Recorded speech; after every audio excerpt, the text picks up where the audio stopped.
If you are a member of the NYPD, fucking use the Coriolis effect to snipe me through my window in the fucking kill my shit right fucking now. I want to fucking die. Shit. Oh, hello, everybody.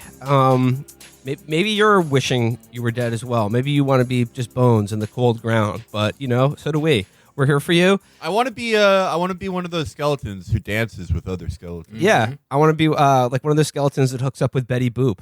That's pretty tight. That's pretty tight. Yeah. How come every DSA couple looks like this? Well, as you may have gleaned from that telltale laugh, we are joined by fan favorite. It's Stavy, baby. Stav, what's going up, on, boys?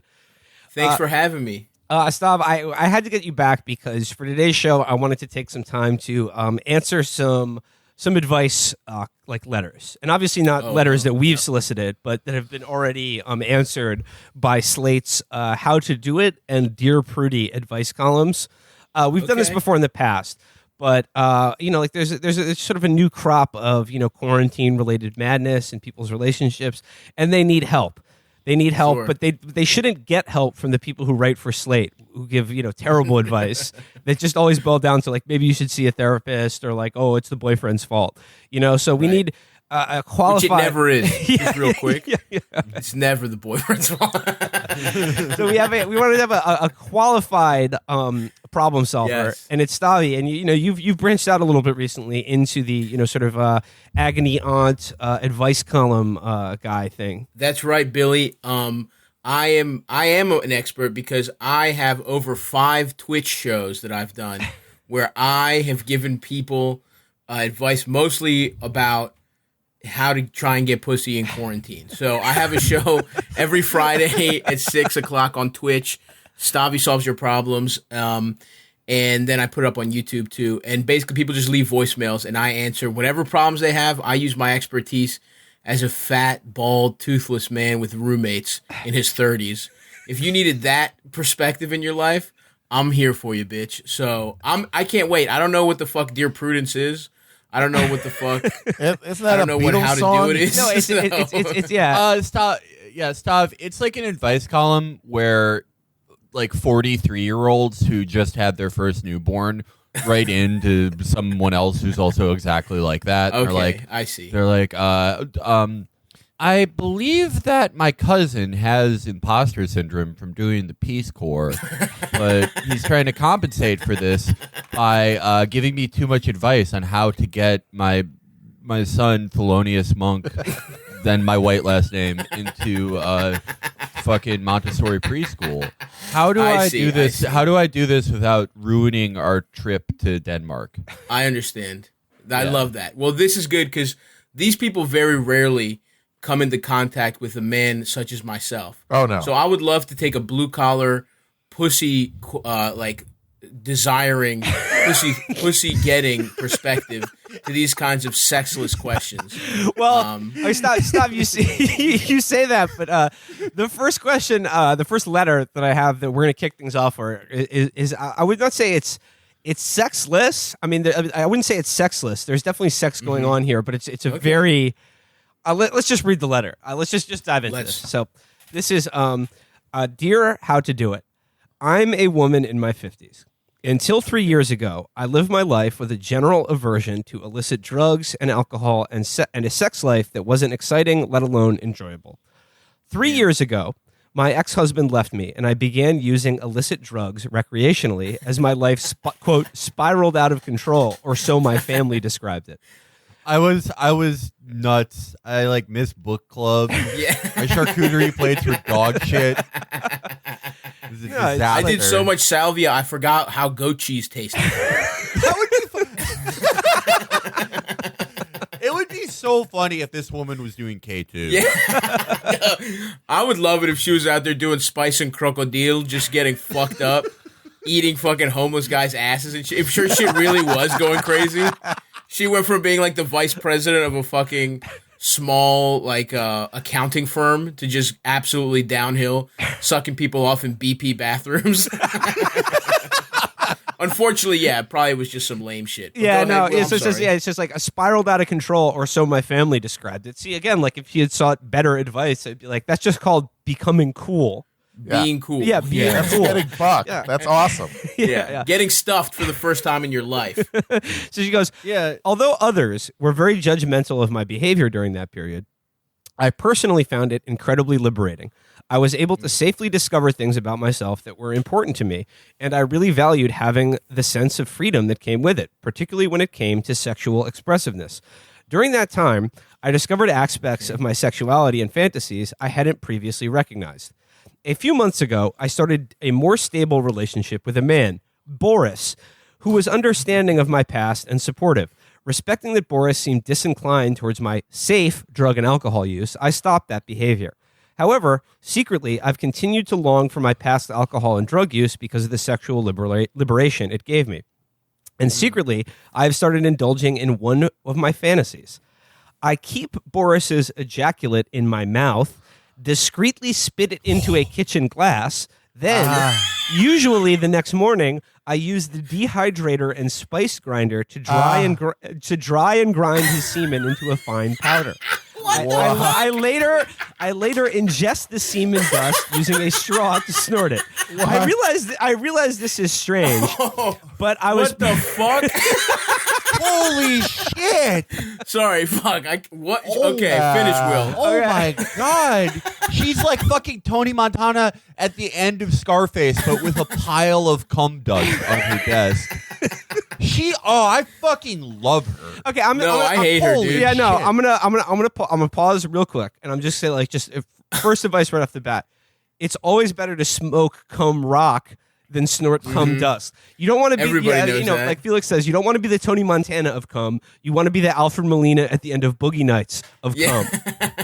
Well, I actually inject the cum in between my toes because I have a PO. Dude, Yeah, this know that I'm addicted. I Cum got again. that cum patch, man. That's the best. I just cruise all day. Go to the movies. It's awesome. So, You know, everyone's been to a party where people are passing around pre-cum and smoking it. But when the cum dust comes out, that's when I get out of there. I gotta leave. That's my rule. Once the dust hits the fan, dude, I'm out of there. So okay, here's the actual a question part of it. She goes, I realize this is strange, but I was previously curious about semen and seem to have happily found my own sexual placebo, and it has made me far more sexually expressive and confident in Wow. myself when I do it right before sex. Is there anything wrong with this practice? Should I tell Boris? No. Perhaps more important, are there healthier alternatives to drugs and alcohol or placebos to enhance sexual confidence? So where to begin with this one? Is this? I just like she does a line of cum dust and like pretends it's coke before having sex to get in the mindset to be like sort of sexually Like some liberated, Frank and Booth shit. confident. Yeah. This is fucked up, dude. This is what happens when nerds fuck for the first time. Yeah. You know what I mean? She's 50 years old. She has never gotten her pussy eaten until like some Russian maintenance man that she's now dating started. He came in to fix a vent, and he fucking ate her pussy, and she was like, he's my boyfriend. This is a woman that's never fucked ever in her life.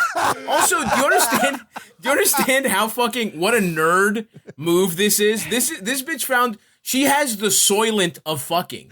She took all the joy out of sex. She powdered his cum.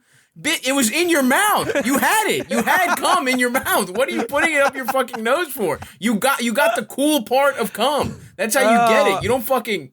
Imagine if I fucking grilled up a burger, just a juicy, delicious burger, and I did all the work to just have... And I had a burger in my mouth, and then I spit it out and let it dry out overnight and fucking snorted fucking bacon cheeseburger dust the next day.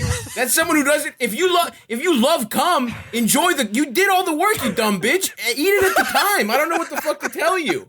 You had to fucking go do a science experiment to like cum more. Oh my! I'm fucking pissed. Also, I'm sorry. I'm sorry to just ISO here, but go off. No, go ahead. a spice grinder. Imagine some motherfucker trying to make fresh coriander, trying to make a chicken breast, and he's got jizz on. Her fucking stepson is trying to go fucking paleo, puts a bunch of fresh herbs on his chicken breast. Now he's eating Boris's cum. He's eating a Boris cum stir fry. Also, think about being around this woman during allergy season. Imagine you're on the train and this bitch sniffs some pollen, and now you just got a facial from her boyfriend because you're sitting underneath her. I want to. I think this is going to be a debate show because, well, like I hate to admit this, but like the people who write to Dear Prudence, they're more from like, my socioeconomic background, right? Sure. They're like, so I'm going to be defending these people. Okay. I don't want to, but I believe like I don't think like I want to defend them, but they have the right to be defended. Okay, sure. Like I think of myself like You are a the public devil's defender. advocate. Yeah. Yes. Yeah, exactly. Become snuffing So- devil's advocate. I'm not going to go into how convoluted it is. Like, it is like, she clearly just wants to do blow again. Oh, yeah. Yeah. But it's like, there's so many other things you could do to simulate blow. There's so, like, literally anything else. Like, literally just cold calling people out of the phone book to get more cocaine. What she's fucking doing. Yeah. Okay, Dude, okay, so I think, yeah, she clearly had, like, a very dull life. Like, the most exciting thing that probably happened to her before, like, her, like, doing what Ethan Hawke did to himself in Gattaca, but with Boris's cum. It was like, there was a book party where they had too much limoncello. Yeah, for sure. Yeah, but this is... I think it's like generally harmless. Like if I found out that someone was doing this with my cum, I don't think I would feel like violated. I'd be like, well, that's like a weird thing to do with it, but it's like it doesn't really first of affect all, me. I don't give a fuck what you do with my cum. If you get it out of my balls, make jewelry out of it. I don't. You've done the work. It doesn't matter to me. Sniff it, snort it. As far as Boris is concerned, he doesn't fucking care, dude. First of all, discreetly, you think Boris doesn't see her spitting out his jizz into a fucking cup on the nightstand every night? She does this every day. You think he doesn't know it's going somewhere? That's what I love that she thinks this is a secret. Well, but what's the point? It's just like a nerd way to fucking consume jizz. That's my issue with it. Stop doing it. It's too much work. You're fucking up the spice grinder. Yeah, no, I'm gonna take a stab at like actually trying to give her advice here, and like the number one advice would be like invent a time machine and go back 30 years and like lead a more interesting life. Start doing drugs earlier. Start doing drugs earlier at like a normal time when people experiment with that shit. And now if you're looking to get that high, just do drugs again. Yeah, just do drugs. It's okay. You're 50. It doesn't matter. You are 50. You're past the point where it fucking matters. Like you're not gonna fuck up your life too terribly. And however, I'm sure I can imagine Boris. Like most guys, like you said, Stav. Once the cum gets out of the balls, it's sort of like it's go with God. Whatever. That's the world. Yeah, it belongs to the states now. However, I said, should I tell him? I mean, it's sort of weird. Like, I feel like the cat's kind of already out of the bag because it's hard to imagine him, nutting in her mouth, and she's like, "Hold on one second," and then just like goes to the bathroom and comes back, But and then there's lots of like very cloudy glasses all over the house. Yeah. But I would say really, if it hasn't been broached yet in the relationship, take this to your grave. Do not tell Boris, for sure. Because Don't I'm because of stuff. I'm now imagining him as like a Russian handyman, and I can imagine a guy like that getting very upset that you're stealing his cum and using it to make magic powder. Oh yeah. Let's be clear. Did you give it to any Jews? Did you give my cum to Jews? Like, let's be clear. Boris is clearly from one of those cultures where he believes that if you take the cum out of his body, you can make a tulpa of him and harm him spiritually. Yeah. And keep him out of Russian heaven, which is a big Radio Shack with all the electronics from 1998 that they love. Well, yeah, like he could subscribe to the theory that like when you nut, it's like the sperm are just tiny homunculi, and that she's killing them, and like for some sort of I gotta say, Do this to my sons. freezing cum and then grinding it up does sound like some Baba Yaga shit. That's true. Like you would only do that in a house where the bottom half is made out of chicken legs. If you put a thin circle of your own powdered cum around your shack, it protects you from gypsies for a whole season. for an entire harvest. I would caution her against, and like, unless this is has to be brought up.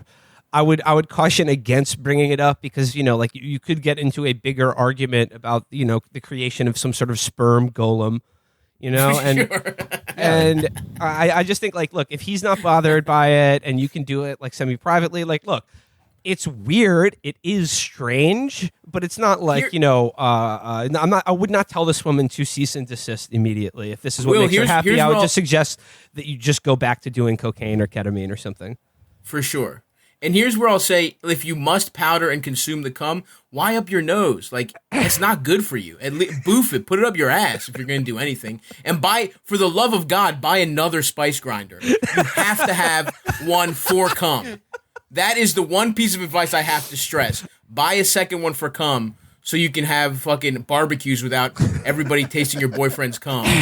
Stop. I was laughing about the idea of her son or stepson coming in, and he's like 15, and he thinks it's like a weed grinder, and he's like, bro, there's so much keef in here. They're rolling a joint with I'm gonna get fucking gone. rolling a joint with just the dry powder. You're like, yo, dude, yeah, we're about to fucking go through the Stargate right now, my dude. And like, and then like all his friends, they're like, yo, oh my god, like Trevor's got that fucking like that kill shit, and like he just keeps going back to the spice, scraping out the spice grinder and giving it to his friends and shit. There's a lot of knock-on consequences of doing this, maybe just have like a separate spice grinder for the cum, or if you want to be a little bit more sort of roots, a little bit more crunchy, authentic, just have a nice little mortar and pestle. Yes, absolutely, dude. But again, then you have to have a second one from guacamole. You don't want, God forbid, dude. Okay. But I love it. Well, yeah, that problem, well solved. All right. I think we solved Here's the second one. The next one is not quite as outrageous. Find but a dealer. Yeah. Yeah. I just get so nervous when I go to the cum dispensary. All these cool. Your name's on a list, I just would rather do it the old-fashioned way. Yeah. I'm just afraid about lying to my doctor to get the cum card. You know what though? I mean, like I feel a little weird about going to a cum dispensary as well, but it does sort of like it takes away the awkward situation of having to hang out with your cum dealer before he gives you the cum that you need in your mouth. You have to play video games with them. Well, listen, I just don't feel comfortable until we get every gay guy out of jail for selling cum in the 80s. I just don't feel comfortable going to a dispensary. It's all straight guys making all the money from the cum dispensaries now, Oh, well. Shout out. I just think the true hero of this letter is that the unsung hero is Boris, of course. Of course, So, like, he's the guy for my sure, God, he's dude. the factory. Boris rocks. He's the connect. He's the hookup. I'm the plug. I'm looking in the mirror, looking at the plug. I don't even know how my plug comes. All right, here's the next one. This one isn't quite as outrageous, but it's pretty amazing. And this is from the classic Prudy section. So this is an old classic. Check this one out. For the past 3 years, I've worked for a small business with only one other employee. My boss, the business owner, has serious mental health issues and has made the job extremely challenging at times. She has picked on me occasionally in the past, but has currently turned her focus on my coworker. We work in a private office suite, and no one has access to it but the three of us. Our boss has our own bathroom off her office, and the other employees and I share a separate bathroom. While I was on vacation last month, our boss twice came into the employee bathroom and pooped in the shower, which no one uses. My coworker discovered it after noticing a strange smell and finally opening the shower. My coworker was so mortified and afraid of our boss that she didn't say anything. The poop stayed until the cleaning lady came in later in the week. The following week, it happened again. This time, my coworker mentioned the strange smell to our boss, who told her she was imagining it. Oh my God! That's Pip. That's Alpha. My coworker was then too scared to say anything else. Since my coworker started working at the office, my boss had been behaving more bizarrely. She has started leaving her own bathroom door open whenever she uses it. We can hear it and see her if we walk by. This is shocking bullying, but I don't want to quit because I'm making way more in this position than I will get elsewhere, and I have flexible hours. Is this a sign of dangerous mental illness? Should I flee? My coworker has already put in her notice. Yes, obviously. Dude, this lady needs to fucking rewatch the Michael Jordan documentary, dude. That's the way. That's what happens when you're around greatness, dude. Leaders. Different leadership goes different ways, man. And that if you want to be a part of this team, you're gonna have to deal with a little watching an old lady shit herself when you walk by to get your lunch. This is like, this is like the girl boss shit I can get behind. Yeah. Like, this is awesome. This is awesome. Like, I don't know what the fuck this company does. I kind of wish I knew. Yes, dude. I'm imagining it's just like a trinket shop. Yeah. Like, that's what I'm imagining it is. But, like, it's like, I don't know. Like, there are every great genius throughout history was an eccentric. Yeah. And this woman's, like, weird poop obsession. I don't know where it came from. I don't know if it was recent. I do like that she said, I want to pick out that she said she started acting more insane when the coworker came. Like, she was normal, and then this other woman started working there, and she's like, all right, I have to, like, impress this woman. I'm going to do some really crazy stuff with my poop. I'm really going to explore my pooping abilities and where I put it and how I do it. But I really don't think it's a big deal. Like, you're getting money. She says she's getting paid a ton. Yeah. And her hours are flexible. Like, you can get fulfillment outside of work. Listen, you can just stack your paper. Like, this is rich dad, poor dad shit. Sure. Stack the money you're making to get your own house. And then it's like, well, you could poop with rules. You could poop with the door closed. No piece of feces will ever touch the shower. Yeah. That's for your own life. That's where you get fulfillment. Americans are obsessed with getting fulfillment from their job where they think everyone has to follow their poop rules. No, it's not about that. I like what you're saying, and I think on some level that's correct. You got to do the fucking math. You got to fucking, how much more am I making than I would at a place where my boss wouldn't shit in the shower versus what's the mental cost, right? There's a little bit of that. But also, I think there's a really great opportunity because the boss is denying this, right? Yes. So what you can do, you fucking put a little secret camera in that bathroom. Now you got video of your boss shitting. You know, and they can't be mad because it doesn't exist as far as she's concerned. Yes. Now you sell that. You flip that. You sell that to a fetish website where old ladies are shitting. Chuck Berry Industries. Yeah. You contact the estate of Chuck Berry and you say, we have something that the ghost... Get a fucking Ouija board quick. We got something your dad might be interested in. And then you see how many ghost dollars that tape of that lady shitting is. Stop. This is exactly where mine was going on this. It is about a cost-benefit analysis of like how much... That's right, baby. For good pay and flexible hours, how much shit in the office bathroom can you put up with? Right. But like here's the thing that I picked up on. The fact that the coworker left the shit in the shower and made the cleaning lady take care of the shit in their shower like a week later, that's unbelievable. Do not. So like if shit in the shower is the problem, the drain is right there. Just get a good hot stream going. Aim it like sort of like angle the nozzle downward on the shit pile. And the shit will disperse. It will liquefy and go down the drain eventually. But the steam that proliferates will be very shit infused. So you might want to like avoid the bathroom for that part of the day. So yeah, please do not make the cleaning lady just sort of like with the heel of her shoe like just sort of like press a mound of shit down a shower drain. Okay, don't do that. Just turn the water on. But as you said, Sub, at least soften it up for her. Soften it up. At the very least, soften it up. Yeah. Maybe just use common like sort of office supplies to make a little like shovel, scoop it up, and then put it in your boss's like work trash. You know, so to do the passive aggressive thing, every time your boss shits in your shower, pile up the shit outside of her door and just be like, okay, well, like you said, Sab, the shit's not there. No shit. I guess there's no shit. She shits in the shower, you shit in the sink. That's the Chicago way. Yeah. I mean, like, there's a way you can escalate this so that there will be shit everywhere, but officially, nobody notices it. Nobody can say anything. Nobody can say anything. And you know what? It's like shitting in the office is one of the only pleasures that having an office job affords you. True. So, that's true. That's the most fucked up part of this. That she took away the beauty of shitting in your own bathroom. Now it's always fucking smelling like her shit. I mean, it's brutal to have a lunatic like this, but there's no reasoning with them. You have to beat them at their own game or you have to quit. What are you made of? Are you willing to fucking take videos of her shit? Are Are you willing to get the turds and put them in her fucking trash can, And, or are you just gonna have to go get a fucking job at an Amazon warehouse? Yeah. Yeah, Those are this is a challenge. This is a call to adventure. This is a call to find your inner grit. Like, how far are you willing to go to battle the shitting woman? I mean, or start talking to her while she's shitting. Yeah. I mean, She's in there shitting. Be like, "What's up?" if this woman is telling you to your face, you didn't smell the shit that I left in that shower, she is ready to fight a mental war with you that could destroy the earth, and you should be willing to fight her on it. I mean, this is like when John Rambo said, "I'll give you people a war you won't fucking believe." This is First Blood. No, Like, the this woman, boss has Drew first yeah. blood, so anything that you do in Yeah. retaliation is Exactly. okay. It's okay. So like, Cover like I said, yourself with shit. like go home, Completely. go home to your husband or boyfriend or whatever. Steal some of their cum. Have them donate some of their cum.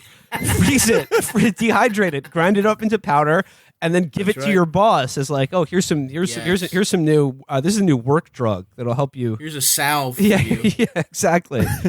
So yeah, like you could just up the ante with various bodily fluids. All right, that one Get is ready for the shit war. yeah, that one is solved. Problem solved. All right. Another problem No, Shit solved. in her solved purse. meticulously. All right, so the next couple are sort of like quarantine-related relationship problems. You know, a lot of people are, they're isolated, they're bored, they're trapped together with, a partner, and sometimes that can, reveal hidden fissures. So this question is along those lines. Since we've been isolated together, I have noticed that my husband seems to be obsessed with watching videos on his phone. On the weekends, he will watch for 8 or 9 hours, and during the week, maybe Okay. 5 or 6 hours. He would likely watch more if he were not working. They are just quick little snippets. I cannot have a conversation with him because he's listening to the sound. When we try to watch things together, he puts one earphone in his ear and says he's still listening, but he's not, and he snaps at me when I try to speak to him. He loudly reacts to things he is seeing. We have little to no communication because he's obsessed with these videos. I have spoken with him on many occasions, but he says it's no big deal and ignores my request. What can I do? Wait a minute. Is this sponsored advertising for Quibi? Yeah. You just can't get enough There's of so these much great perfect content. morsels of programming. 10-minute bits. They're quick bits, and they're so enrapturing. What's going to happen in Chrissy's court? What about the gang down at the station at 9012 Hawaii Avenue? I feel like this letter writer needed to provide more details before I can counsel her on how to deal with this problem. Because it seems like her husband is watching 8 to 9 hours of TikToks a day. Yeah. And like, if No, your husband is cheating on you. I mean, there's no other way around this. What do you mean he watches videos so every moment of the day he can't talk to you? That's not a fucking real issue. No. Something is fucked up is going on. Like, I don't understand. He just ignores you? This man hates you. Yeah. He's corresponding with his mistress or, maybe boy that he's seeing. I don't know. There's something fucked up going on. That's such an amazing bit of self-delusion where, the guy I live with and presumably love won't talk to me or look me in the eye or engage with me in any way without hostility. It must be those dang short videos he keeps watching. He just loves videos. Oh, so he much. loves viral content. He just loves Fal Uncle and Fal Army.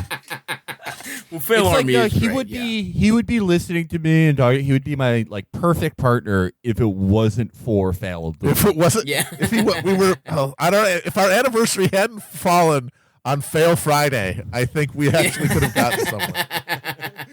This also, another possibility is that this man could be in the middle of some kind of big or Freaky Friday body switch with like a teenager. So maybe somewhere there's like a 13-year-old with a bowl cut who's trying to get his wife's attention and like buy her flowers and stuff. Yeah. But he's just over there watching Minecraft videos all day and ignoring his wife that's trying to have sex with him. And That's a real possibility. the wife is like, And in which case I would say find a witch or like some kind of warlock or some kind of Which, again, talk to Boris. talk to Boris. well, I mean, once again with this, it's like, the videos are not the problem. It's just the fact that your husband can't bear to fucking speak to you. But again, I need to know what these videos are. It sounds like he's just watching TikToks and Instagram stories and chuckling to himself for 8 or 9 hours a day on a weekend, which is, a little weird for anyone to be doing. But like you said, if divorce is out of the question because you have nowhere to move at the moment, I would say that this is another one to just like, test the limits, push back in your own way by getting really into like Twitch streams or something. Yes. Yeah, It's all about retaliation. Get a favorite streamer and then get really into their life. Mail them presents. Yeah. This, I mean, just honestly. Also, here's the thing. Here's an uncomfortable thing. Is it possible this woman is that annoying? Yes. It's a real possibility that, I don't know, man. Like, how you're just like stuck with somebody and you try and talk to them for like 5 minutes and then like you just kind of slowly reach for your phone and then just kind of stick there until the elevator opens. Yep. What if quarantine is this for this man? He's just he's just going to wait out conversing with this woman that he lives with until the stay-at-home order is lifted, and he's just going to keep killing time. I just got to grind out. I got to grind out this time, and then I'm never seeing this person again.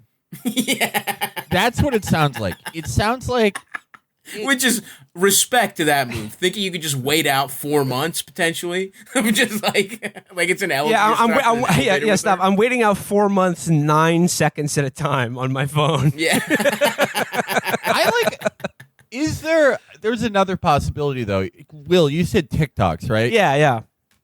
Do you think this is like one of those guys who posts like videos of like communist TikToks and it's like the kids all right? Oh God! Oh hell yes! Oh God! Dude. Yeah, that's what he's chuckling at. Yeah, he's some 17-year-old girl. Yeah, he's searching for 16-year-old girls talking about guillotines to just be like, methinks the lady needs to read. Methinks the lady needs to read. Fucking. Gentlemen, I think we must up our game. Like, in which case there are bigger problems at hand. Yeah. He's on there immediately. But like, Marx is pretty cool. But have you ever read Engels? Yeah. Yes. No, he's possibly like addicted to the metrics and some other things. Yeah. Yep. Probably. I think we can all agree. Probably a pedophile. I mean.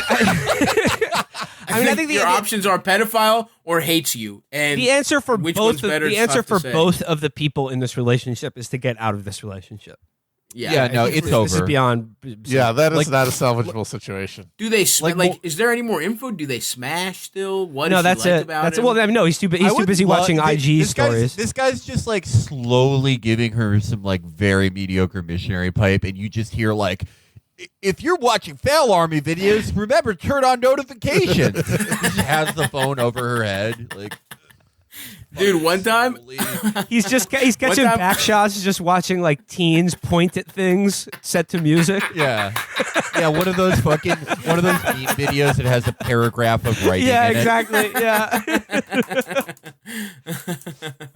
Yeah. She finally gets him to talk, and he's like, Mandy, right now you're literally being garbage. You're being literally a garbage. Actually, let me put Norma. Oh, so my wife thinks it's a problem that I found stuff I enjoy. Normal world. My wife's really having a normal one. Let me put my advice to both the letter writer and their partner in terms that the partner can understand. Is this relationship salvageable? Nope. Should you get a divorce? Yep. Hey, like Morrissey said, I know it's over. Yeah. All right. Here's another one that's a sort of a quarantine-related relationship problem. So this one says, nice. My partner of 9 months, Lisa, is extremely close with her extended family, much closer than I am with mine. Lisa's family has been doing huge family calls via Zoom for the past 6 weeks, ever since our area instituted shelter-in-place orders. Lisa and I live together. I've joined these calls nearly every week, and I find them exhausting. I feel like I'm performing cheerfulness and positivity. I don't have much in common with Lisa's family, and I can't find much to be positive about in the midst of a pandemic. Meanwhile, my friend group has been having Zoom calls, which Lisa has been joining about once a week. I want to scale back my involvement in Lisa's family calls, but I don't really have any excuse beyond I just don't enjoy them. I don't have anywhere to be or anything else to do. We're all stuck inside for the foreseeable future. We live in a small studio, so I'd be still exposed to the calls. And I want Lisa to continue joining my friends' group calls because it's important to me that my friends get to know her. I see a future with her. Is it unreasonable to ask Lisa if I can stop joining her family Zooms, yet still have her join my friends' Zooms? What do I do during the family Zoom when I'm still in the room? What about when her family asks about me, which they do whenever I don't join? I've started dreading these every week, and I don't want to tell her that. I just don't like her family very, very much. Oh my god! This one is okay. So this guy, this call, or this fucking this question comes from the guy from the last question, but 10 years ago. You know what I mean? Like this is when they started dating. Yeah. This is such a fucking insane thing to want. It's like you live in a studio. Your dumbass is the one who jumped on every fucking call. You set the fucking precedent, dumbass. You're stuck. The only way out of this is to fake some kind of. You got to start crying on the next one, and you got to fucking pretend like it reminds you of a dead relative or something. And you got to be like, it's so beautiful what you guys share, but it hurts. And I'm away from my family. You got to find some fucking sob story, and you got to George Costanza your way out of it. Yeah. There's no other way. Well, There's no other way. Stop. When I was reading this one, I was actually reading into the letter writer, so maybe low-key problematic thoughts and behaviors.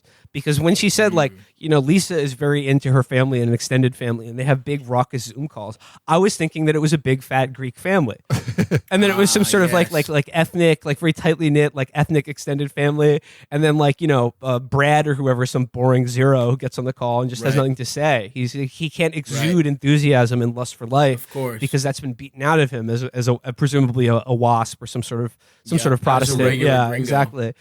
And you know, I also love the idea that like the family Zoom calls could be coming on, and they're playing traditional music, they're dancing, they're screaming at each other. They're telling. Let me stop you right there, Will. There is no way a foreign family is spending that much time on a fucking Zoom call, especially not the dads. We're getting one weird. We're doing one. We're like, yeah, everything's fucking. Oh, it's so awesome. And then there's none of that. There'll be like a video chat every week, but this is guarantee you this is some fucking like Zoom calls that last every week is truly some like Connecticut type. That's shit. some white people. You know what shit. I mean? It's Yeah, all right. it's absolutely That's some mayo ass shit. Okay. Yeah, my it is family, mayo. Some cable my family. sweater ass shit. yes, Okay. 100%. I'm feeling targeted. What if your family does 2 or 3 a week? Oh, Felix sweet. loves his That's whole sweet. That's family, sweet. fucking bitch. Roasted. I just what I love about this one though is I love the specter of him getting out of doing the family Zoom calls, but they're in some tiny shitty studio apartment where he's still besieged by the sound of a family loving each other. Like, bro, you're trapped, you dumb bitch. What? I don't get this. You're just gonna be. What are you gonna be playing? Fucking like your Switch 3 feet away from her while you listen to all of this? Yeah, this is the kind of deal where you just gotta suck it up and be an adult. You have to do That's part of the something you don't relationship. enjoy for a while. Once a week, it's not that big a deal. I also like the most bitch made thing to me about this comment as well. He's just like, I just can't muster any cheerfulness during a pandemic. Oh, fuck off, dude. Fuck Shut off. up. Like, Shut up! You're fine. You're fine. What are you? Are you? Don't one of lie those to fucking us. grocery Say that store- to your girlfriend. Don't lie to us. Yeah, are you one of those grocery store workers who's like exposed to it every day and getting fucking screamed at for $9 an hour? Or are you just like this annoying white guy who's like the emotional labor of performing cheerfulness? It's like, fuck up. off, man. I don't have enough spoons for that call. I'm sorry. Yeah, literally. What a fucking pussy. Yeah, shut the fuck up. I'm gonna make him do my family Zoom calls, which are a laugh riot, by the way. They're fun. I didn't know that was weird to do, but we do a lot. No, it's not weird. It's the sign that you have a good family that loves each other. Yeah, it's true. Like a bitch. Okay. Well, all right. Well, Fast and the Furious movies are about family. That's Diesel true. is a bitch in those movies. See, like so coming from sort of like my sort of more waspy family background, we do multiple Zoom calls a week, but we all get on the Zoom and just nod curtly at each other and then log off immediately. We have what? Oh man, my Zoom. I've missed a few because I've been had a tight recording schedule. This is sus, but we're laughing. We're having a good old time. Live, laugh, love. Live, laugh, love. Yeah. And I'm I sorry, mean, and I this coronavirus shit is no excuse to be a gloomy Gus. You know, unless you're digging mass graves on Hart's Island or like a healthcare worker or an MTA employee or something like that. Like I take this all back if you're a fucking poultry factory worker. That's been exposed. There's no way. If this lady's like, okay, I don't give a fuck if all your closest friends at the plant died and you have fucking chicken gizzards all over your face. We are going to play Quiplash with my family for the 4th time this week. I take it back if that's your situation. But if you're a fucking graphic designer or a podcaster like us, which we know is not a fucking job, no, you can tell shut the fuck up and nod and smile. You can tell by the way he talks about it because we were all stuck inside together. He's just assuming, of course, none of us have jobs that are necessary for the functioning of fucking anything. This guy needs to spend at least a shift before he can beg off of a family Zoom call. Small price to pay to be inside during a fucking deadly pandemic instead of out there dealing with the morons and the fucking viruses. You got to work at least one shift trying to fend off hordes of fucking ravenous fatties in front of fucking Red Lobster, like with one of the novelty oars from off the wall as they try to storm in and grab all the fucking Cheddar Bay biscuits.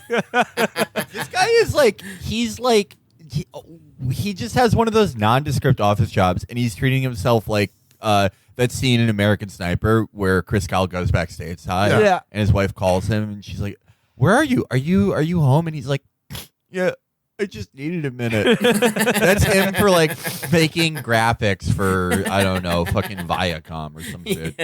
All right, stop. You got. You know. Also, there's no way this girl isn't much hotter than him. That's This is the fucking coddled behavior of a man uglier than his girlfriend, who's definitely because her family. I guess I don't know, but her family loved. She doesn't understand that people can take advantage of you because her family loves each other. So she doesn't know that this fucking piece of shit doesn't care about her and will leave her in 10 years he will be trying to fuck teenagers off TikTok. Yeah. For sure. I wish I could talk to her. Get out. Is what Absolutely, I'm saying Fuck this guy. I think people with tight families are often very streetwise. Stav's like Lisa, if you're there, get at your boy. I got some dust for you. Yeah, at StabbyBaby2 on Instagram. Hit the DMs with the disappearing titty pic. All right, Stav, you got time for one more advice letter? Yeah, we can do a quick one. I gotta go soon, but yeah, I can do one more. There's one more. Okay, dear Prudence. My husband has an extremely obnoxious habit that I have spoken to him about several times over the past 5 years. He will pick at his toenails while watching TV and then leave the remnants on the couch where he's been sitting. I will periodically find large chunks of toenail clippings randomly on our couch, coffee table, and floor. It's not often, but every few months I will find these lovely gifts. I have explained to him that it is disturbing and gross. I have politely requested that he do this in the bathroom. My requests have gone unnoticed and been ignored. I feel disrespected and grossed out. I have begun to passive aggressively handle this by picking up the clippings whenever I find them and putting them in his coffee cup in the mornings. I know this is wrong, but I find some relief in making him discover his own toenail clippings in his coffee. What else can I do? How can I help him understand that this is neither acceptable nor fair to me? Lady, why are you seeking advice? You figured it out. Yeah, you've solved the problem already. You solved the fucking problem. But like, I mean, again, but okay. So let's just assume for the sake of argument that that she is putting her husband's disgusting fucking toenail clippings in his coffee, and he's just sipping it, and they're like cutting his gums on his disgusting yellow, just shards of his fucking feet in his mouth every morning. But then still does it, just doesn't give a shit. Your husband is someone who just like cannot be phased. Like there's nothing you can do. Right. Like he's just like he has no shame, he has no decency, he cannot be reasoned with or negotiated with. What do you do then? Nothing, man. You just fucking live life. Like you just enjoy that man's presence. Because that's the kind of that man probably honestly lays pipe. If he can't be bothered at all, he's all about mindfulness. He's always in the moment. So look, maybe he doesn't give a fuck about the toenails, whatever. But he's probably I think that's the kind of guy that would fuck good. I think you're right. Yeah, because he's. But I will say, listen, peace with himself. Yeah, he's completely in peace with himself. Nothing can be phased. He knows what he likes, and he's just gonna go at it 100%. Now I'll say that it is. Yeah, you're gonna have to up the ante if you're gonna want to really deal with this. I don't think the coffee cup thing is enough. I think you're gonna have to these have to come up more and more. You know, I think she has to hurt him with his own make a knife with all his toenail clippings and stab him with it. Put one in his dick hole.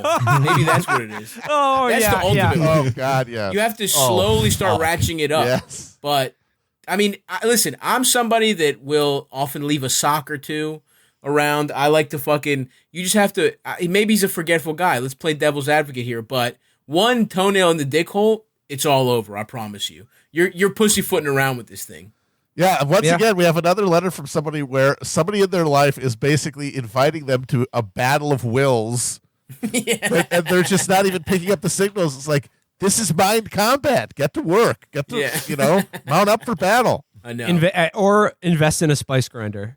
Yes. Grind his toenails You don't even Everything goes back to Boris. You don't even need to dehydrate toenail clippings; they're ready to be ground up, and maybe even like get a good roast on them before. A couple 30 seconds in a little cast iron skillet. It'll really bring out some of that flavor when you put it in their coffee. Damn. Or just like here, that first lady. Just feed him his toenail clippings over like a very long period of time and document it, and then paralyze him and wake him up, and like where his eyes are like duct taped open, and show him like a slideshow like Red Dragon, and being like, "This is you eating your toenails. Do you see?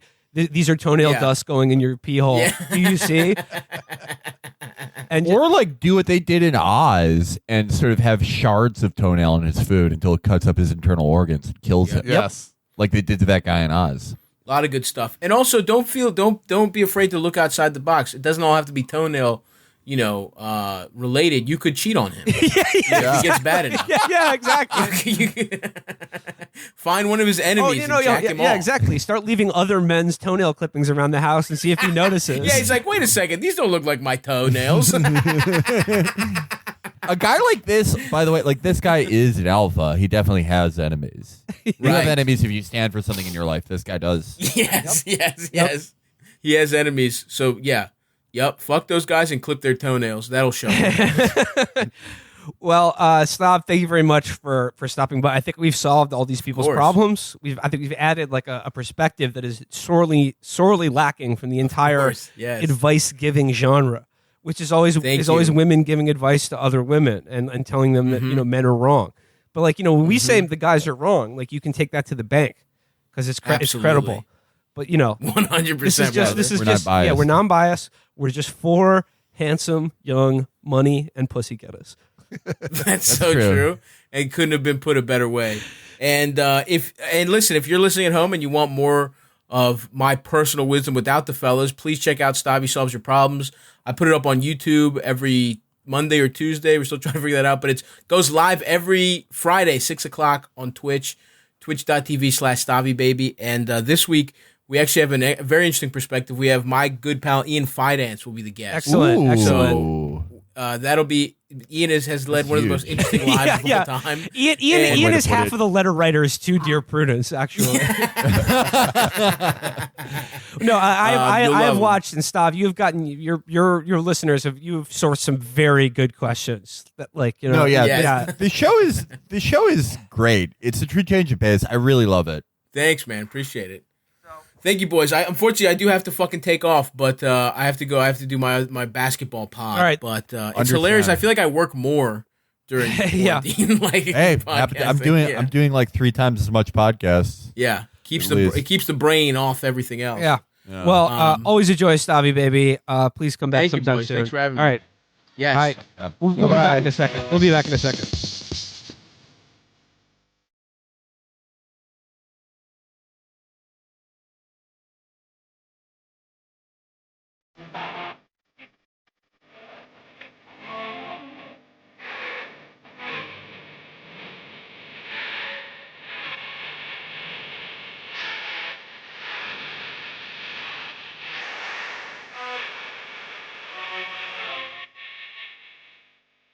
All right.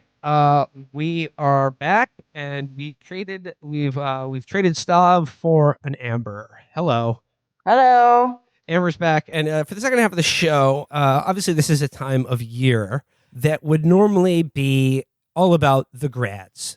It's all about graduating high school and college and starting that next big, exciting chapter of your life. And, a staple of the grad experience in America is the celebrity commencement address. And now under quarantine, it's sort of opened up a new venue for anyone to do a commencement address because you don't even have to show up.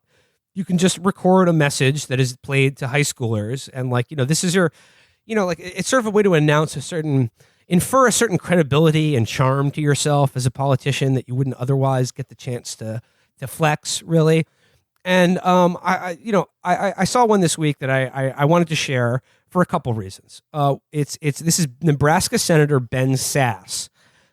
He gave a graduation speech that was that he shared with the grads of the nation, and I'm going to share it for you now because I've been doing some ghostwriting, under quarantine, and I guess it isn't really ghostwriting if I'm admitting this, but I'm flexing a little bit of my comedy writing skills. I've been hired to do a few gigs, and I just wanted to share what I wrote for one of my favorite politicians, Nebraska Senator Ben Sass. So let's just see how much of this we can take. Congratulations, graduates. This is a big moment.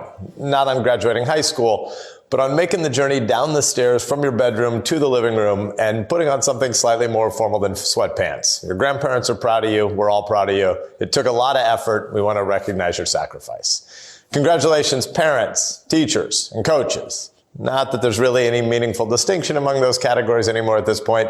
If you're a parent, you're a teacher. Thanks a lot, China. We're all teachers now. And let's be honest, at the start of this, most parents thought we would be... Pause it. Okay, all right. He's starting off real strong. I mean, he's getting you on, it's just, if you have to give one of these addresses, be it at a wedding, a graduation, a funeral, always best to break the ice with a little joke. Little jokes to get the crowd on your side. So Ben Sass is beginning with hey, thanks for putting on something other than sweatpants, you fucking slob. And then thanks, China. He's just got to get that in as well, because it's just like he can't just be he's flexing his I'm the fun dad character that Ben Sass has been doing forever since he became a national political figure. But in the MAGA world, he has to also be like, I'm a hog as well. Yeah. I'm a feral hog who just has to, like, in a commencement address, get in that little dig at China. Right. Be like, thanks China for making us look at our kids all day long. All right, keep it going. Visionary math teachers changing the world. But after about 2 weeks, we all just decided to default into gym teachers. I'm kidding. My dad was a gym teacher. I'm serious. He used to teach English and social studies, but he always aspired to get to gym, so he didn't have to put on formal clothes every day, and he could wear the same sort of sweats that most of you are wearing from the bottom half down anyway. But anyway, I know, Dad, gym is important. If you're watching, Dad, as if he's watching. My children aren't at his house, and like all grandparents, there's no chance he can get Zoom to work without my children there to do it for him. Mom, I'm trying to do something here. Adults don't tell you this. Pause it. Once a Okay. This is so king of comedy. This is fucking terrible. This is very Rupert Pupkin. Well, Rupert Pupkin can tell a joke. He can't even deliver anything. He just stumbles over everything. Yeah, he has, like, the pace of his delivery is just, he gets too excited midway, or not excited. He gets nervous like midway through the joke that no one's laughing, and so he's like, "Oh, gotta rush it out." He has the delivery of a premature ejaculator. That's what I was going for here. It's sort of like the cadence and rhythm with which he delivers these, terrible jokes and little, like, tossed aside observations that are like, he's reading off something and he's trying to make it seem like he's giving you stuff that's sort of off the cuff, when he's like, no, my dad was a gym teacher too. And he says here his dad was a gym teacher, but not just a gym teacher. He was a social studies and English teacher too, who decided to become a full-time gym teacher just because he wanted to wear sweatpants all the time. A fascinating anecdote from your childhood, Ben. Please show me more. Please, let's hear more. Twice a week in real world life, someone's going to ask you to climb a giant rope. No reason, just climb the rope. Sure, every now and then the rope is a metaphor, but honestly, most of the time, it's just a big rope, and you have to climb it. If you don't get that joke, talk to your mom and dad back in the day when we were a lot fitter than you. Why, do they have a brain injury and they can explain that joke to me? Wait, pause it. Hey, we should ask Ben's wife about pushing rope. Am I right? Let's go. Let's go. Okay, more Ben, more sass. So, gym teachers, those of you who chose to do it as a calling, and those of you who've been forced into it as a calling, I salute you. So here we are. We're in your living room. I'm on a laptop. You're on a couch because 2020 is a heck of a year. I know I'm not supposed to say this, but you're not missing out on that much because honestly, nobody, and by nobody, I mean nobody, remembers anything about their high school graduation. In fact, a lot of us spend a lot of our lives trying to forget as much about high school as we possibly can. You know what I mean. You remember sophomore year. This guy knows what I'm talking about. You don't want those memories to be defining for you. And in fact, there are a whole bunch of people who make a whole bunch of money by just trying to help other people forget high school. They're called psychologists. In fact, 95% of all gainfully All right, that's part one. I like that Ben is talking here like, most people don't remember high school because it was so traumatic, and we all remember those kids in high school who doused the shy girl with pig's blood. Yeah, that was me and my friends. We're keeping psychologists. We're keeping them and driving BMWs. Oh, this is really bleak. All right, it's very grim because it's like Ben Sass's like actual political program, just like endless war and austerity and shit. It's like this is what it's for. Like this is the America that it wants to protect. Yeah. This fucking flaccid cock series of punchlines and boring stories and like hokum fucking bullshit prairie charm that's identical to anywhere else in America. It's just white noise, just purgatory. It's nothing. It's so depressing. It is your shift manager at Applebee's trying to like lighten things up during a meeting. Like this is why people can't go to the doctor. This is why like we have traded any type of like national capability and dignity for like just buying cheap shit that breaks all the time.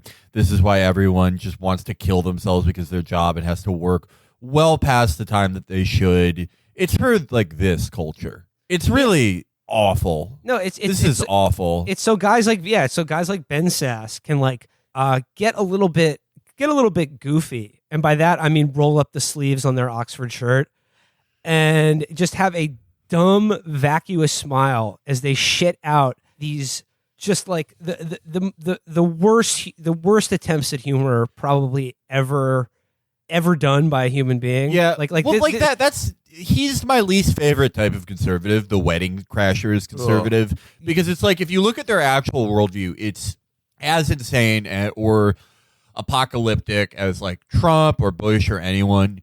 It's like the same shit where it's like, no, we have to surround Iran with military bases. The next century of our lives will be like contesting this shitty patch of sea against China forever. We'll fund endless proxy wars. We'll spend hundreds of billions of dollars a year on fucking surveillance, destroying people's civil liberties.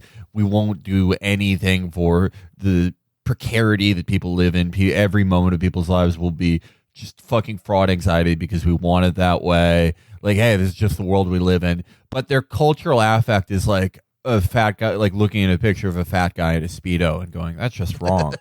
Like, that's what everyone, you're all sacrificing for this fucking cunt. And it's so, like, this is funny. Like, I laughed and I like reposted this video because it's funny, like how much he sucks. But it's also like, we're living in this guy's world. Yeah. He is the winner of American society. It's Ben Sass and guys like him. And like to your point, Felix, like even in the middle of these like, just miserable attempt to be like folksy and humorous, he can't help but try to start World War III with China. Yeah, no, I mean, oh man, he's just, like, he's just so fucking detestable. Like, I need more. Give me more sass. In fact, 95% of all gainfully employed psychologists, and I'm serious, there are dozens of them that are gainfully employed, their job is really just to help people forget high school. And the other 5%, they just research hamsters who got lost in mazes, which, come to think of it, is a lot like high school, and that's why we want to forget it. Those hamsters also need their own psychologists now. Here's what I'm trying to say. There will always be money to be made in psychology. No, that's a joke. Do not. If you're headed to college, do not major in psychology. Wait, pause it. That Pause it for a part's second. not Pause joke. it. Wait, So so he's what implying. is he saying? Is he saying that they're rich because of how bad high school is, or is he saying that they're all losers and they research hamsters for free? What the fuck is the structure of this joke? You fucking like you went to college for like fucking 12 years. You fucking cunt. You can't even like structure one sentence that relates to the last thing you said. No, he directly you have the contradicts. familiarity with English as like Google Translate. God damn it. He directly contradicts the premise of his joke here. Yeah. It's like I've never. If you're a psychologist, you make like $700 an hour. So, I mean, that's an exaggeration, but like, it's not a bad profession to seek out. It's not like, like a joke about being a philosophy major in college. Like, it's an established profession, and he seems to imply that like there's only a handful of them who are gainfully employed. It's just like no, it's No, it's so that people like- can forget high school, which everyone wants to do, but only a few people pay psychologists to help them do, so that there are a few who are employed, but not many because other ones are doing hamster research. Where they don't get paid. They're doing pro bono hamster research. They're just in it for the hamsters. What the fuck is he saying? No, I'll tell you what happened is that he started off with this bit about, wow, high school, huh? Psychiatrists. And then he realized, oh, wait a minute, no, that's a soft science. That's not STEM. My whole bit is how that's bad and you shouldn't do it. So I have to now throw that little bit of red meat out there the same way I did with the China thing. It's just maintaining his ideological bona fides. all right. Let's keep it going. Saying nobody remembers their high school graduation, except for you guys. You guys are going to be the first generation in human history to actually have your high school graduation seared into your memories. You're going to be at your class reunion in 25 or 30 years. I mean, people 30 years out of high school are really old. By the way, I graduated high school 30 years ago this month, so thanks for rubbing it in. You said it! You're going to say He said it! You're He's the one who said it! Also, I like the idea. Like, I have multiple friends who are now like they're teachers, so they're teaching from home, like over video, and they're like, first of all, nothing is sticking because that's not what school is. So, the ones that are able to say even like turn in their homework because they're a little bit older, like there is no purchase for the information. It's just there, it just goes in one ear and out the other. And so like they all have this suspicion that basically when they look back on like what was your 7th grade year like, it's just going to be like white static noise. It'll just be like this empty thing because they have no place for it. They have no geography for it that sets it because they were staring at a fucking screen, and that's not what school is. But like only like 5% of school is actually about like meeting benchmarks. The rest of it is like teaching kids not to bite each other and like to work socially.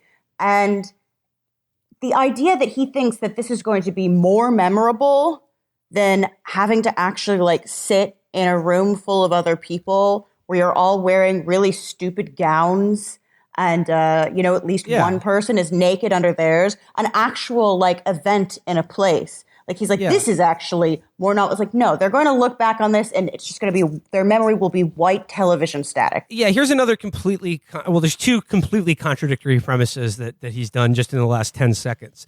One is getting mad at his audience for making him bring up the fact that he graduated high school 30 years ago, which he set up himself. And then the other one is that high school is so bad that there's a whole sort of fraudulent industry of people kept afloat to help others forget high school. But you also, nobody remembers their high school graduation. You will, even though you're staring at a screen and it's not an actual event that you're experiencing in a place because you can't. All right, give me more sass. Reunion service ceremonies. Remember that time that China started a big global pandemic that created the worst public health crisis in over a century and brought the economy to its knees? And we had to stay at home and everybody was hoarding toilet paper and we all watched this documentary about some weirdo dude who raised tigers. It'll be pretty hard to forget that. So you guys have this silver lining. You're going to remember your high school graduation. Nobody else has ever remembered their high school graduation. You're going to remember it. You're graduating in your living room and you're having a senator come and talk to you about some dude dude named Joe Exotic. That's probably the pretty least weird random. thing that happened this last month, because we haven't even started talking about murder that's hornets yet. pretty That's right, random. murder hornets. Now, I know what you're thinking. It's not the murder hornet's fault if an insect grows up being called a murder hornet. You can't be surprised when they actually start ripping the heads off of honeybees. I get it. That's a pretty good point. We all sort of do grow into our names. And by the way, that's why everybody named Jeremy is the worst. Sorry, Jeremy. Not my fault. Blame your mom and dad. Anyway, the murder hornets, they're in Washington State and they're really bad. But the murder hornets, they aren't even half as bad as the black hole, in case you haven't noticed, or if you haven't been reading, and you should be because you got time on your hands. Scientists just discovered a black hole that's 4 times the size of our sun, and it's apparently in a system. Okay. Hear about this, guys? That black hole I discovered is this commencement of speech. Brutal. That's with science. It is obliterating light, gravity, and meaning itself when you encounter it. Okay, just a couple things What here. is this though? What is this like late night monologue style? I mean, like all commencement speakers are stupid. Cancel all of them anyway. Someone is always offended by whoever it's going to be. It's a stupid thing anyway. Just have the principal or someone from the school. Don't do celebrity commencement. It's dumb. But like this actual style of like he's doing a late night monologue. Granted, it's written by like a BuzzFeed writer. Yes. By but Will like, Menaker. this is not even like, reach for your dreams. You're going to get through this, which is at least the standard for commencement speeches. Okay, no, yeah, like it's back to Felix's point. What is so grim and horrifying about this commencement speech is the mix of, like I said, the fact that he is using it to shit on the humanities, stump for global conflict with China because they caused this fucking virus to happen, which is hurting our economy. Because like that's the worst thing imaginable in his mind. But it's the contrast of that with the absolute like soy quality bants. The absolute soy bants that he's coming up with that are just the easiest like little droppings that come out of the BuzzFeed sphincter of like Joe Exotic, murder hornets. Yeah, You folks heard about this one? So he's like really tilting against China in this, but it's like I've never wanted to be invaded by China Yes. more now. Like I want the People's Army storming through the streets, taking down every American like anything to replace this culture. Like I've never been more pro invasion. I would be a Vichy American just to get rid of this. Like this is so fucking dire. Well, and it's like at least American decadence at points in our history has been something other than banal, Yeah. Like it was like whatever, you had like psycho Rockefellers and people just, Kennedys were just throwing bodies away. Like it wasn't this banal, miserable, boring, lowest common denominator thing. Where your greatest dream, even if you're a senator who wants to be president, what you really wanted to be is Jay Leno. The way that Brian Williams really wanted to be Jay Leno. Like that is the greatest thing you could be, a fucking dumbass jokesmith on late night television, because that's what like their brains connect to as authority and meaning. That's what they're all seeking to be secretly. This is like this guy, like Ben Sass's, any of his historical equivalents in the conservative movement, they were like freaks who have been tapped into secret societies since the time they were in high school and like worship Moloch, and they see the owl when they close their eyes. All they do is jack off at Bohemian Grove. They're just constantly working in the furtherment of evil. But the other, like their entire cultural intake was like reading books written by Roman pedophiles from 4,000 years ago. But this is like, it's the same evil, but just, very BuzzFeed level, very like, I think Carol Baskins kind of has issues.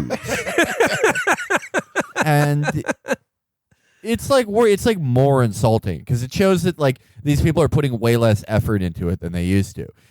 This cultural moment is it makes everything feel so bad because the material conditions are still awful and insulting and dehumanizing. But the culture that is produced at its behest is completely unmemorable. Everything about this the speech is actually sort of genius in the way because it shows how ephemeral everything from this time is. We're not going to remember any of this. Anything from the last 15 years of the president was not going to be memorable at all. White Like static. some of the worst culture America or any advanced civilization has ever produced. And what's funny about this, and just Sass as a character, I remember when we read from his equally atrocious book when Brian Garr, I think, was a guest that episode. I've really always I hate this guy. Like he is repellent to me in a way that like few people are, because of precisely that mix of truly evil politics with this like folksy dad like exterior, or just this veneer of niceness. But what I think is so funny about it is how out of place in our sort of political moment it feels, because Sass's whole thing was that he was the guy who didn't vote for Trump. Yeah. And then has, of course, since then, crawled back in just like a beat dog. But like, it's passed him by. He's never going to be president. He's never going to have another moment again than the moment that happened right before the presidential election when he held himself out as like the nice guy conservative. And it turns out nobody had any interest in that at all. He took a gamble. Like it was definitely totally cynical. Like I'm pretty sure of that. I think most of these people don't believe in anything, but they're like, hey, what if I use this moment to distinguish myself?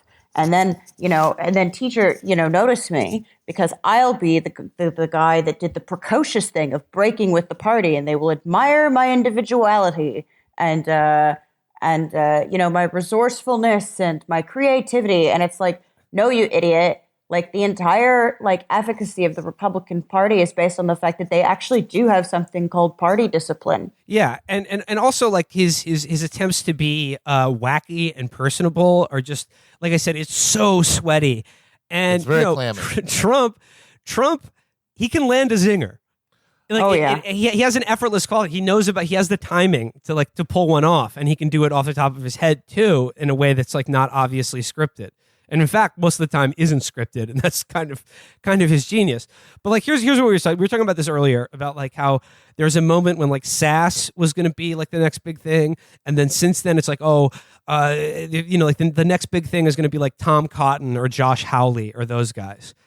And here's the thing: if you want a vision of who has a future in the Republican Party, it's this and this alone.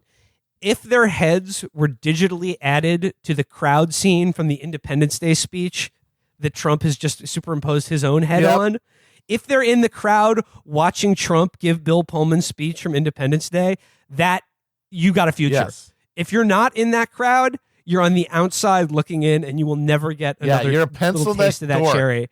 And who was in the crowd cheering Trump to give the Independence Day speech? It was Dinesh D'Souza, Benny Johnson, Dan Bongino,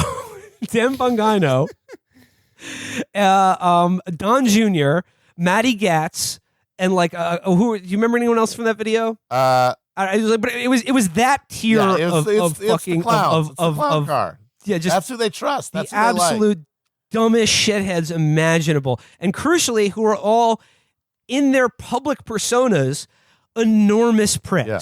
Like hugely grating, mean, rude assholes. They're owning the libs by doing that. Yeah. So Matt, you said it.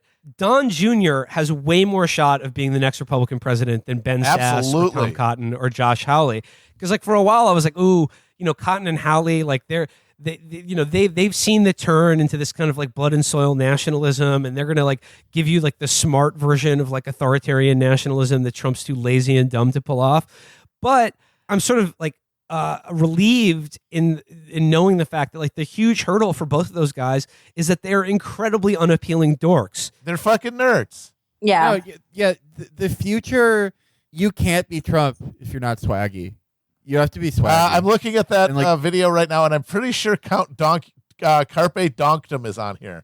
I love it. Dude, Carpe I love that Donktum guy. has a better chance of being president than Ben Sass also. At least the cabinet position. I love that guy because he's just like a 60-year-old man who learned rudimentary Photoshop. Yep. And the president of the United States is like, you are a genius. Oh, Hannity's in there?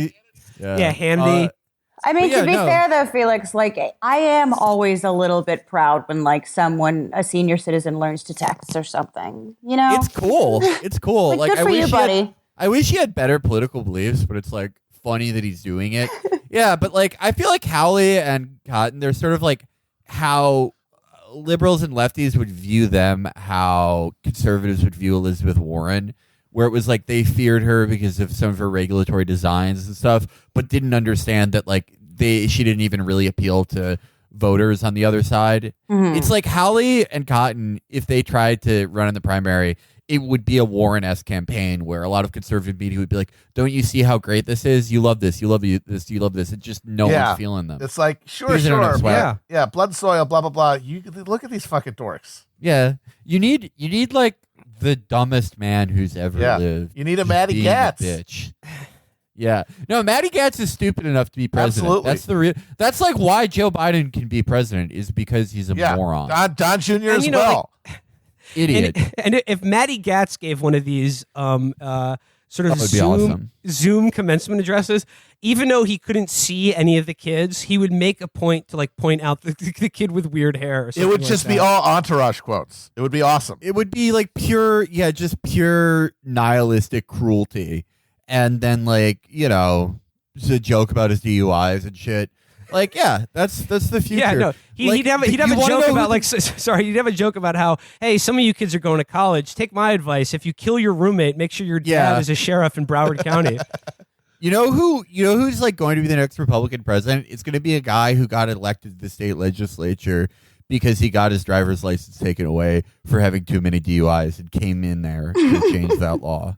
And, That guy has a better chance than Ben says. I mean, that guy will have a good chance because Felix, you will be his campaign. I will. chair. No, yeah. I will be like the bald guy from The West Wing, and he'll be my Bartlett.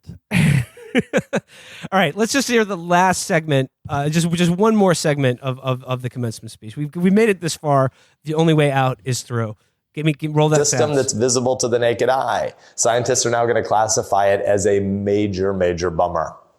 Why am I giving you all this bad news? Well, between the pandemic and the murder hornets and the fact that the Tiger King lady definitely killed her husband and the black hole, that shouldn't be between, it should be among. But among all those things, you're stuck at home for graduation, and that's really not even a top 100 problem.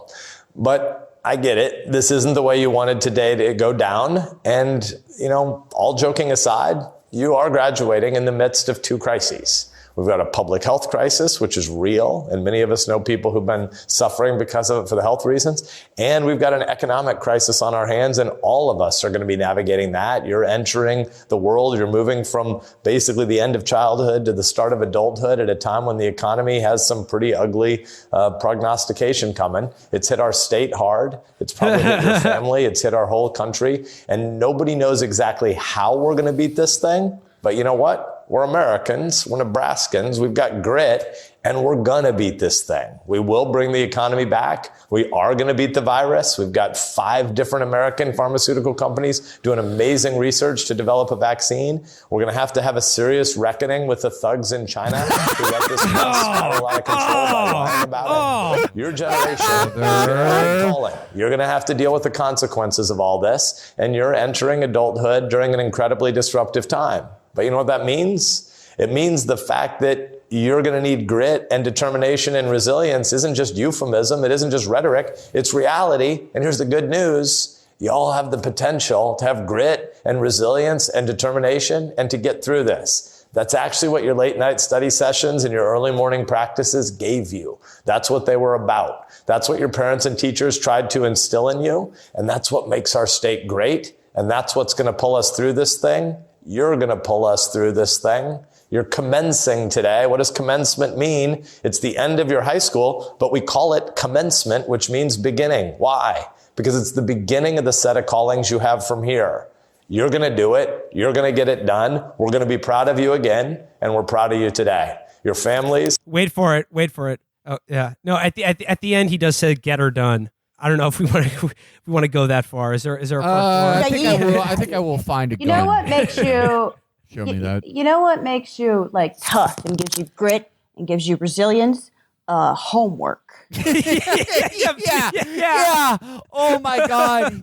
He's like. I thought his whole thing is that like pussy book nerds are weak. Yeah. And Yeah, you need to be out there working a real job. No, he wants to have it both ways, Amber. That's the thing. Is that like, I remember in his book we read, he talked about how he made sure to make sure that his daughter spent a summer working on a ranch that was probably owned by some multi-millionaire that he's friends with. And it was like, because we wanted to teach her grit and determination by working on a ranch. But like, he's going back on that to be like, all of those early morning band practices, that shit was that wasn't rehearsal for the spring fling. It was rehearsal for entering a economy with 30% unemployment and a plague ravaging the country that our nation's best pharmaceutical countries are certainly working on an answer for. But also, we're going to confront the thugs in China. Yeah, that's the beauty part. It looks bad, and it looks like you'll never own a home or have health insurance, but don't worry about it. You always have a chance of getting shot down in a troop transport over Manchuria during the Third World War that we're going to start. No, but like, people have been going to lacrosse practice. Using that grit, we're going to beat them in a war. Right. Yeah. Yeah. It's just like, that's the most, it's like, your life is going to suck specifically because what I and guys like me have done to you in this country for decades. But like, don't worry, you're going to have a sense of purpose by fighting China. No. My kids aren't signing up. It's you. Right. Have fun, assholes. Look, I know this maybe might have ruined our day, if not weeks, and I'm going to sit and see that Will for making me watch it. But I think I have something that I'm going to choose to believe to make me feel better, which is that we are the only people that ever watched this. Yes. He's speaking to an empty room. I'm going to use positive mental visualization. I am picturing Ben Sass is, okay, so he gets iced by Rand Paul in a hilarious viral photo that gets 100 retweets where he's given a Bacardi ice and has to kneel. But because he's an old pussy, he tears his MCL in the process. Senator Sass's doctors prescribe him fentanyl. Ben Sass has a fentanyl addiction and dies after years of excruciating addiction and humiliation. That's the thing I'm envisioning. He goes out like Prince. Yeah. Yeah. So Well, there you I go. want everyone to picture that. Positive, Dr. Senator Ben Sass, his addiction to fentanyl that will soon claim him. President Xi is as guilty as Carol Baskin. Yeah, dude. I don't know who has more issues, the Chinese Communist Party or Joe Exotic. Oh, Courant. Oh, man. Is this how you want to get Corona? Because this is how we get Corona. Oh, are we not doing phrasing anymore? Ooh. Well, what's the problem? You don't like this? Well, yeah, I'm surprised you guys didn't like the Ben Sass commencement speech more. I'm surprised it didn't inspire you the way it inspired me.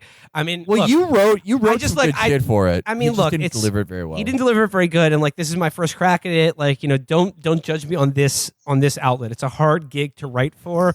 But true. I thought I slipped in some pretty good zingers in there. No, for sure. And yeah, a lot of it is performance. The director, they really should have put in a laugh track. I mean, they're not really spinning the gold you gave them, into something useful. And again, it's just this sort of it's the trying to have it both ways thing that I think is striking here. Because, like I said, it's the thugs in China's fault. But again, like if for this to have any real purchase, he should have spent the commencement address just telling kids that coronavirus is for pussies, and that anyone who's afraid of it is weak, and that we need to just get out there and open up the economy again. Yeah. I mean, that's the problem. Is they sort of painted themselves into a corner here because they realized their voter base is both the people who are probably most vulnerable to this disease and the people who don't believe in it. So and they're kind of stuck. It's like Matt and I were talking about this as well because I saw a headline the other day that just said that the Trump administration has said, look, we're going to have a vaccine. Will it work? We don't know, but we'll have it. It might not, but it'll be there. Well, we're going to have the vaccine ready. And cool. if it's a Trump approved vaccine, and crucially, if people like Nancy Pelosi or Chuck Schumer or something say, hey, like I think maybe this vaccine was hastily rushed to market, and it becomes the Trump vaccine, then all of his like anti-vax, insane, QAnon voters, they will have no problem squaring that circle in their head of signing up, being first in line to get the Trump vaccine. But Matt, you had a great idea about this, that if he just didn't call it a vaccine, yes, he should call it a potion or an elixir.